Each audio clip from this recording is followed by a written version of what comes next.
Great Ideas is a program devoted to uncovering the meaning of the ideas we all use every day of our lives. In the period to follow, Dr. Mortimer J. Adler will undertake to discuss some aspect of a basic idea. Dr. Adler. Welcome to another discussion of the great ideas. Today, we are going to consider the great idea of freedom. There are few words in the English language, or for that matter, any language, that have more meanings. There are few words or few notions that I think can cause us greater perplexity. Because as one reads the literature, the vast literature of this subject, it is very difficult to tell who disagrees or who agrees with whom. Now, to discuss this very complex subject in a short time we have, it is necessary to distinguish the several different objects that men have in mind when they use the word freedom, for we shall have time to discuss only one of these. Let me see if I can briefly indicate to you what different things, different objects, men have in mind when they use the word freedom.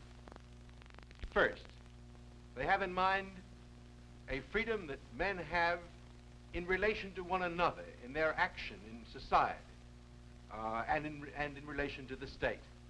This might be called a social freedom, or a political, or an economic freedom.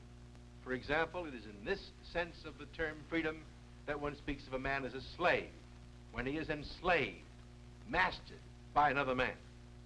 And it is in this area of freedom also that one would think of monopoly, economic monopolies, as interfering with freedom, because a monopoly prevents competition and prevents men from having a choice of competing commodities to purchase. And it's in this area also that certain restrictive legislation or restrictive covenants can interfere with the freedom of action that men have in relation to one another or in their social life. Now, a second and totally different area which carries the notion of freedom is that of the freedom a man has within himself in deciding what he is going to do. This we might call psychological freedom as opposed to social freedom. And here, conventionally, what we have in mind is what is referred to as the freedom of the will, a free will, a will that itself determines what a man is going to do and exempts a man from being determined in what he does by his background or other external causes. And there's a third area of freedom, that freedom in which a man is said to be free from conflict within himself, and to have, shall I say, the development of a perfection in his nature, so that he becomes what he ought to be. This freedom is sometimes called moral freedom. And an example of what is meant by moral freedom is given us by the theologians when they talk of freedom from sin. And in modern times, psychiatrists will talk about the freedom of an integrated personality as opposed to the lack of freedom, the compulsiveness of a neurotic. Now, let me show you these three freedoms on here on the board and talk about them. There's, as I said, a social freedom, a psychological freedom, and a moral freedom. And when men use the word freedom, they sometimes mean this, and sometimes this. Now, these three different objects which men call freedom, these three different things, are quite distinct and yet quite compatible. I think no one would ever confuse the freedom of a man in society, in his action in relation to other men, with the psychological freedom of decision or choice on the part of the will. And no one would confuse that with the moral freedom that has to do with freedom from inner conflict. And yet, though they are distinct, they are also combinable. There are some elaborate theories of freedom which attribute to man all three of these freedoms, whereas there are other theories of freedom which say, no, man only has social freedom, or only has moral freedom. And sometimes there are theories which assert that the psychological freedom is the fundamental freedom underlying both social and moral freedom. Now, with respect to these three freedoms, there is one fundamental issue that I want to talk about quickly and then not come back to again because it's too difficult and I don't want to have it occupy the center of attention in our discussion today. Usually, writers about freedom or liberty who emphasize either social or moral freedom tend to deny the reality of psychological freedom. The one of these three freedoms which is most frequently denied by authors who are affirming freedom in some other sense is the freedom of the will. And the reason for the denial of the freedom of the will is this. It is supposed that this freedom would violate the fundamental laws of physics. That if man in all his behavior is governed, as everything else in the universe is, by the laws of motion, the mechanical laws of motion that the physicist has discovered, then man cannot have freedom of decision or free will. That is the issue about free will. That is the very special issue in this field. Now, in the time we have together today, I would like to discuss only one of these three freedoms in detail, and that is this first one, social freedom, the freedom that men have in relation to one another and in relation to the society in which they live. I think you'll see that in many ways this is the best choice for our purposes. And in the area of this freedom, there are many problems and issues. Let's turn to these at once. First of all, I would like to say a word or two of further clarification about this type of freedom we are now going to consider in detail. I'm referring, of course, to this first type of freedom, which we have called social freedom. When one considers this freedom here, one sees at once that men have it or lack it, or have it to a greater degree or a lesser degree, according to the circumstances under which they live and act. When the circumstances are favorable, they have this freedom. When the circumstances are unfavorable or unpropitious, they are deprived of this freedom. And the circumstances that are favorable are those which permit a man to act as he wishes, to do as he pleases. The circumstances which are unfavorable are those which prevent a man from doing as he pleases or acting as he wishes. That is why I think we would gain some clarity if we called this type of freedom not social, but circumstantial, to indicate that men have it or do not have it depending on favorable or unfavorable circumstances. And then the distinction between this freedom, this circumstantial freedom, and the other two can be further clarified by recognizing that what we previously called psychological freedom is better named natural, for those who hold that men have this freedom hold that they have it in their very nature. They are born with it. It is an innate freedom. It is built right into the constitution of man, why this freedom comes to men from living under favorable circumstances. And finally then, this third freedom, which is called moral, I think is better understood if we recognize that such freedom, if there is such freedom, is acquired. It is neither natural, neither innate, neither something that men have at birth, nor is it something which they have or do not have according to the circumstances, but rather it is a freedom that some men, as they grow and develop and change in their growth, acquire. So it should be called acquired freedom. Now let's go back again to this freedom which depends upon favorable circumstances. If you remember what I said about favorable circumstances, you will see at once what the freedom consists in. The freedom consists in a man's acting as he pleases, being able to do what he wishes, being able to execute, carry out his desires. And this A man can have this freedom even if his wishes or his desires were themselves determined. Jonathan Edwards, an early American theologian, once said that a man is free if he can do as he wishes, even if he cannot wish as he wishes. Meaning, I may not be able to determine my own wishes, but if whatever I wish I'm able to execute and carry out, then insofar forth I am free. Now, since this freedom consists in execution, in carrying out my desires or wishes, its great nullifier, the thing that opposes it, the thing that prevents it, we call coercion. For when a man is coerced by physical force, he is not able to do what he wishes. In other words, here, it is not the laws of nature, the physical laws, the laws of causality, which oppose freedom, but simply the force of coercion. I'm sure you know what I mean by coercion. For example, if a man is trying to walk against a very strong wind and is unable to force himself against the wind, even that natural force is coercing him, is restraining him. Or if a man is caught in a thicket so that the underbrush holds his clothing so that he can't walk, he's being coerced. In this case, he's being restrained. Or to take another case, if I come along and take your arm and by sheer physical force move your arm against your will, you are then being coerced in that movement. And so that men are coerced sometimes by the natural elements and sometimes by other men in society.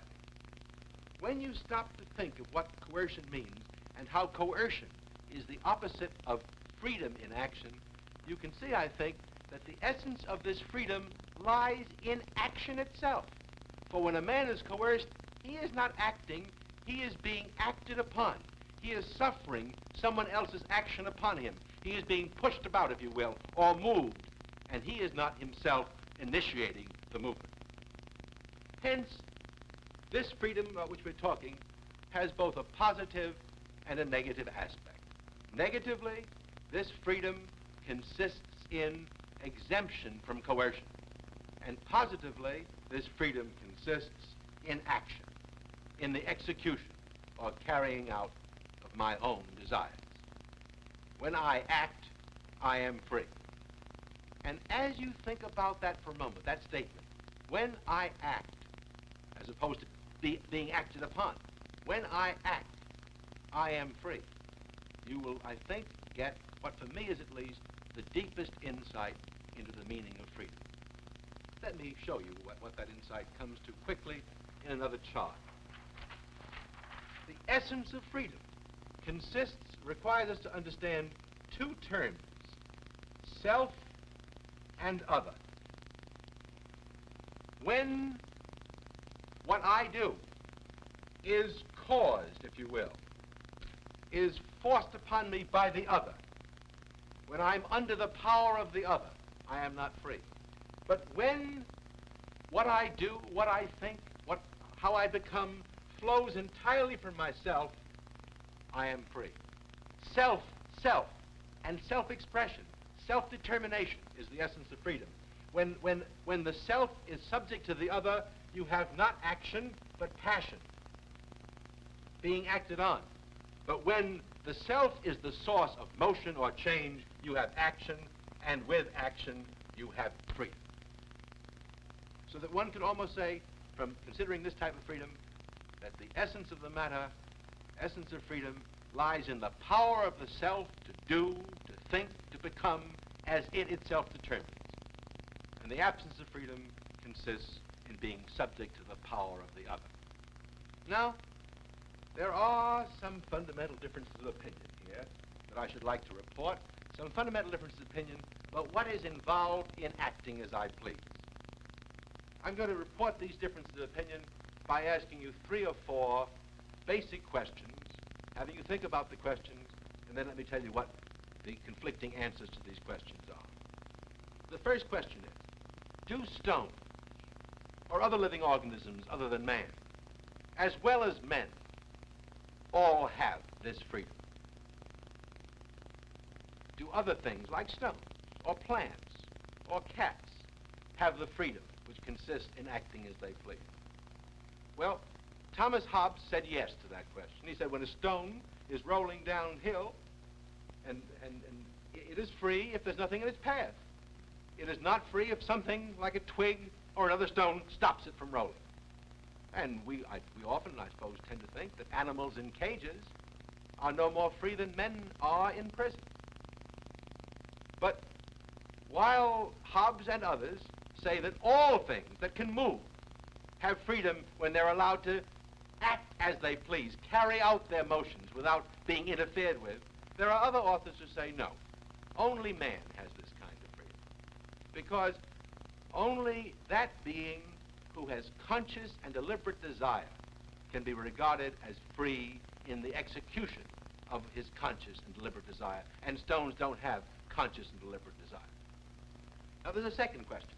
And that question is freedom, is this freedom we're talking about ever interfered with by anything other than actual coercion, by the imposition upon the body of a force that restrains it or compels it to move? Again, Thomas Hobbes says no. Only coercion. The only thing that can prevent this freedom is sheer physical force, compelling an act, motion, or preventing a motion. But other authors say no. There are many other things that can interfere with this freedom, that are obstacles to this freedom. For example, what is sometimes called duress. I can so intimidate you, I can so threaten you, I can so induce a fear into you that you will not act even if I don't touch you. Thus, many men are prevented from acting by fear of the consequences, even though they aren't touched. And this, the way in which fear of the consequences prevents them from acting as they please, is regarded by these authors as an obstacle to freedom. Or sometimes, I can interfere with your freedom according to this other view by removing the means. You want to go downtown, you're in a hurry, you have a car, I take the key of your car so that you can't do it. Am I interfering with your freedom of action? Can you do as you please? No. I've removed a means from you, so that other things than coercion can interfere with this freedom. Another question. Does this freedom require alternatives? Must a man have the opportunity to do this or that? Must he have the opportunity to act or not to act in order to be free? Let me give you an example. A man is sitting in prison. The bars of his cell will prevent him from going out of the cell. But he doesn't want to go out of the cell. He's quite content to sit there. Is he free? Thomas Hobbes would say, yes, he's free. He's at this moment not being coerced. He wants to sit in the cell, and nothing is stopping him from sitting in the cell, therefore he's free. But no, says Locke, that isn't so. Because a man to be free must have both alternatives open to him. Suppose he wanted, just suppose he wanted to go out of the cell. Then he wouldn't be free. According to Locke, a man is free only if he is able to do otherwise than as he wishes. If he wishes to stay in the cell now, he is free only if he could have gone out of the cell had he wished to do so. This is a view of freedom that requires an openness of alternatives, the opportunity to act in a number of contrary fashions, not merely act in one way. And finally, there's the question whether or not this freedom depends upon success in attaining the goal. I not only must be able to act in a certain way, but if I want to reach a certain objective, a certain goal, there are some authors who say, I am not free unless I have the power to succeed in attaining my objective. It isn't merely that I'm able to do this act or that act, but my wish for the goal requires that I have the power and the means for achieving the objective before I'm entitled to be called free. The questions we have just considered indicate the different theories that men have of freedom when they conceive it as acting as I wish or doing as I please. And these questions also indicate, as you saw a moment ago, the different kinds of obstacles that can be conceived of as standing in the way of or preventing freedom. But one great question remains that we have not yet considered, and that question is law, the law of the state, civil law, always an obstacle to freedom? Now, one answer to this question, one of the great answers to this question is that law or government is always an obstacle, that it always infringes on or abridges liberty. Well, according to the men who say this, law always represents the will of another man. So when I obey the law, I am not doing as I will, but as another man wishes me to, or as he wills. And if I disobey the law, I am probably subject to physical coercion by the force of the law. Now, those who hold this theory, see that there are two ways, two kinds of interference to which men are subject.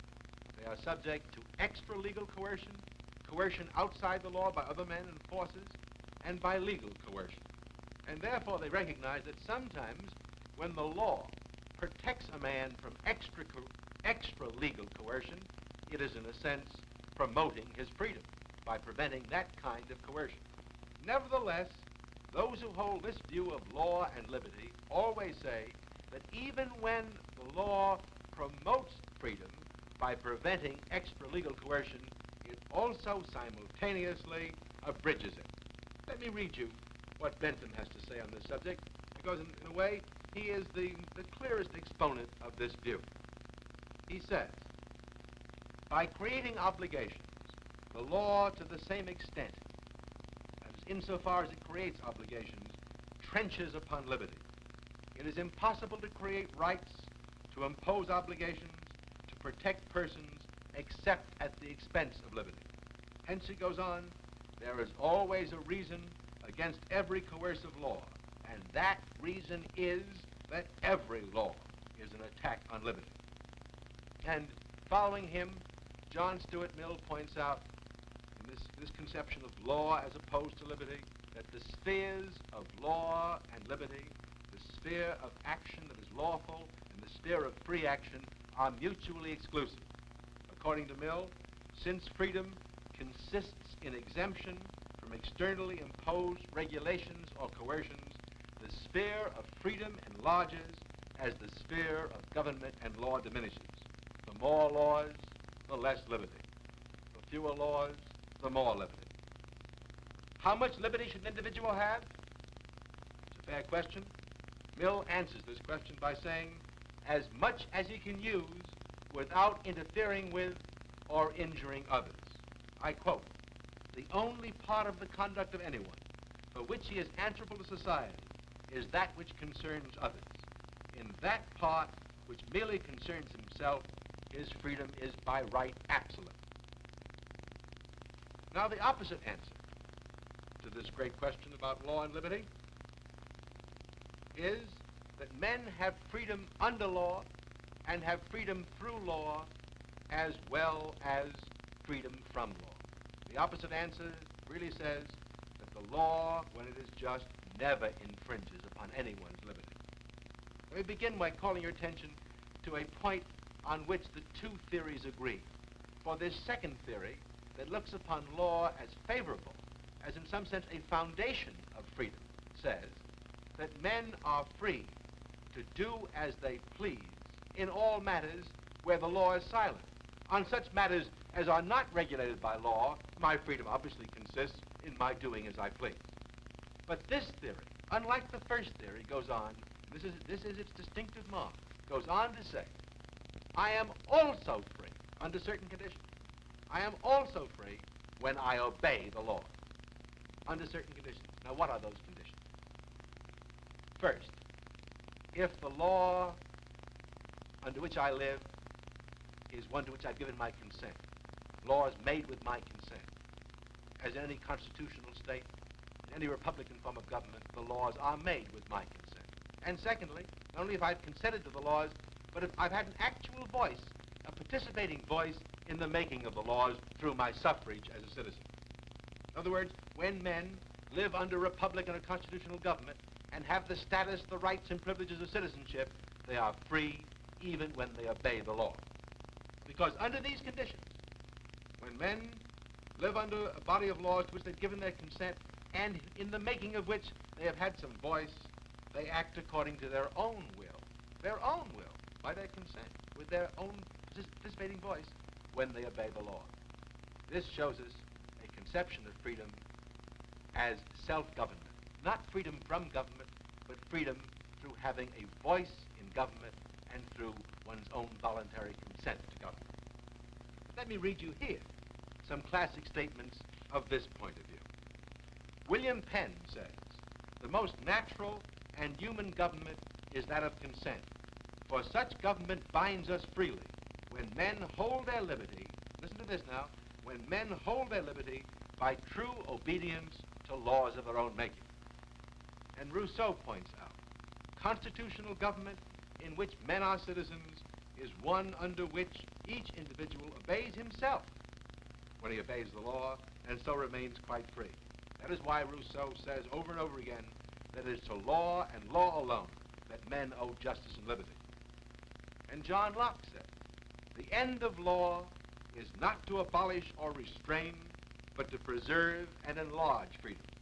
Where there is no law, there is no freedom.